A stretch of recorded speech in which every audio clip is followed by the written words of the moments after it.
multitask that yet, and the Marines are just clobbering these drones up here. Sees the lurkers now, so he's going to want to stay away from that.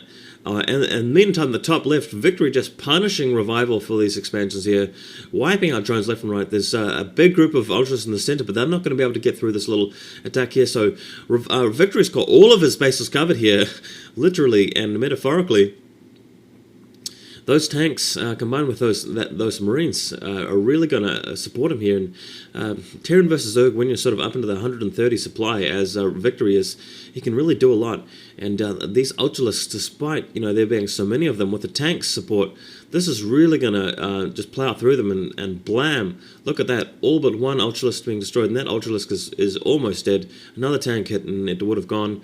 And look at this. Look at this. Only a single Marine left alive with 6 medics in support. The drones are going desperately for the Marine, but oh my god, they just don't have the firepower to kill a Marine before the medics heal it back to full health. That Marine is just picking off. And here's another Marine. All of the drones are going to die.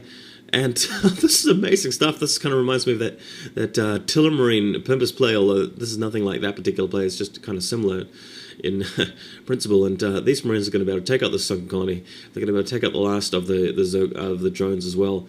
And that was an amazing play. You don't see that often. He's trying to make the hatchery, but killed before he makes the hatchery. And here come the Zerglings, and they are going to be able to polish off these Marines, but it's going to be too late. So since the Zerglings attack quickly enough and do enough damage, they're able to kill the Marines and then inevitably the medics as well. So fantastic play there by Revival. Oh, I mean by Victory, and wow, dropping off double tanks and Marines medics above this expansion. He's going to actually kill this expansion of Revivals as well. This is an amazing comeback, guys. Actually getting rid of 3 major Zerg expansions like this when you're behind. This is why he hunkered down and went for 3 bases. I'm talking about Victory here. It's so that he could pull out a sick multitasking expansion kill like this. Incredible stuff. But Revival's not sitting around on his ass though. He's putting in some swarms down on this expansion, and Ultra Defiler combination, it really hurts. Zergling's taking out the 4th base there for Victory, trying to put it up on the 9 o'clock. But I feel that Victory's going to be able to hold off here. I mean, he's taking casualties, but those Ultralisks won't last forever. They are tough, but they are not that tough. And there's the retreat. And of course, Revival isn't able to do anything about that little group on top of his expansion there. So he's built another hatchery down at just above the 6 o'clock there, as you guys see on the mini-map. But that one's just going to have to... He's really going to have to get a lot of mileage out of it, so to speak. Oof, this is crazy. This is crazy stuff. More coffee.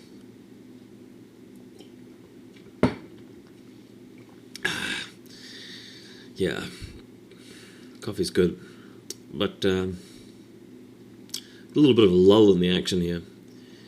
Really like the calm before the storm, I feel.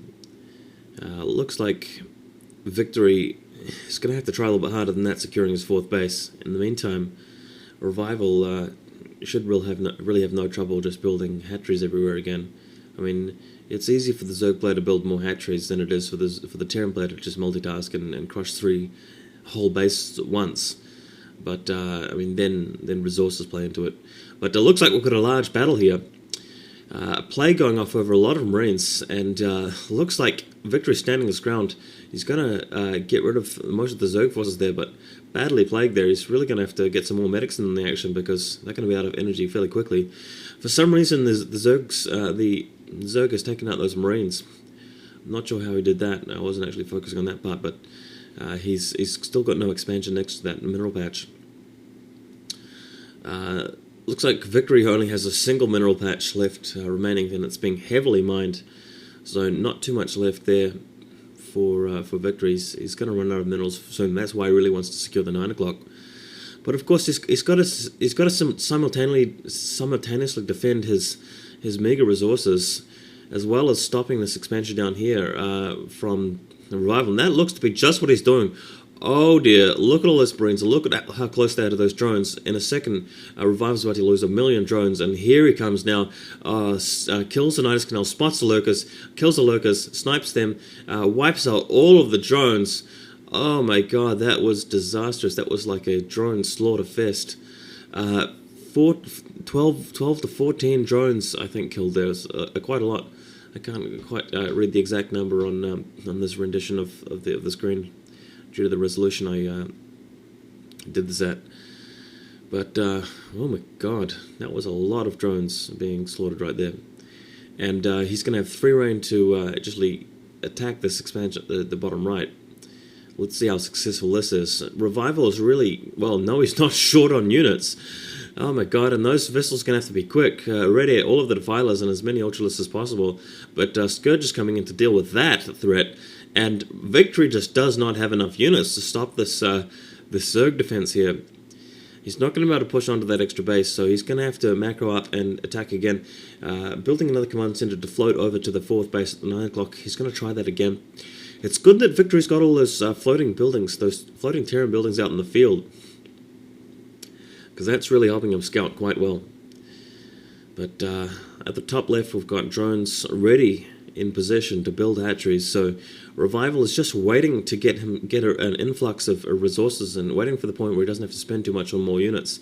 And Plague going off over all his Marines. Ultralisk charging in. Victory's not standing his ground, but yes, he is standing his ground just now, focusing some of the Ultralisk. Revival pulling back, not content to lose Ultralisk, knowing that he needs to save resources for expansions, and he doesn't want to have to keep rebuilding the Ultralisk. He wants to let their regeneration play a part.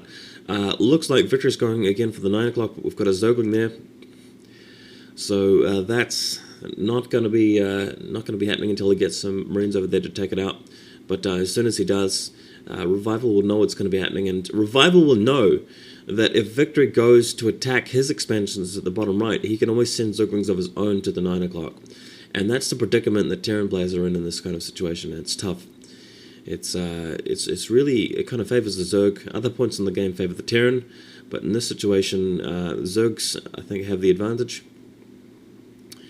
It just remains to be seen whether Victory can split his forces adequately to defend both his resources and go on the offensive to knock out Revival's expansions as well. And we've seen amazing play before from him in this game, and I don't think we'll be surprised to see it again.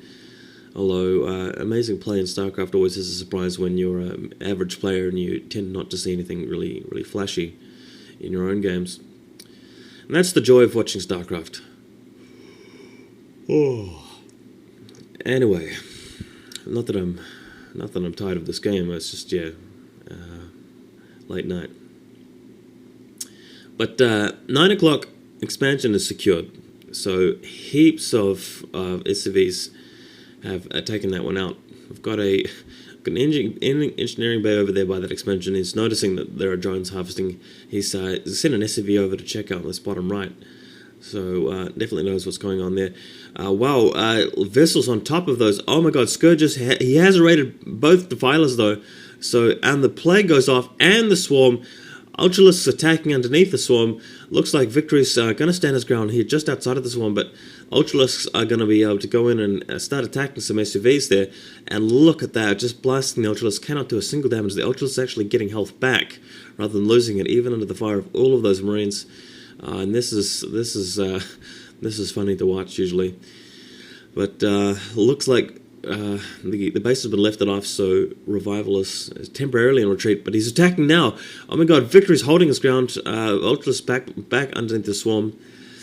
Ugh, very precarious situation. There come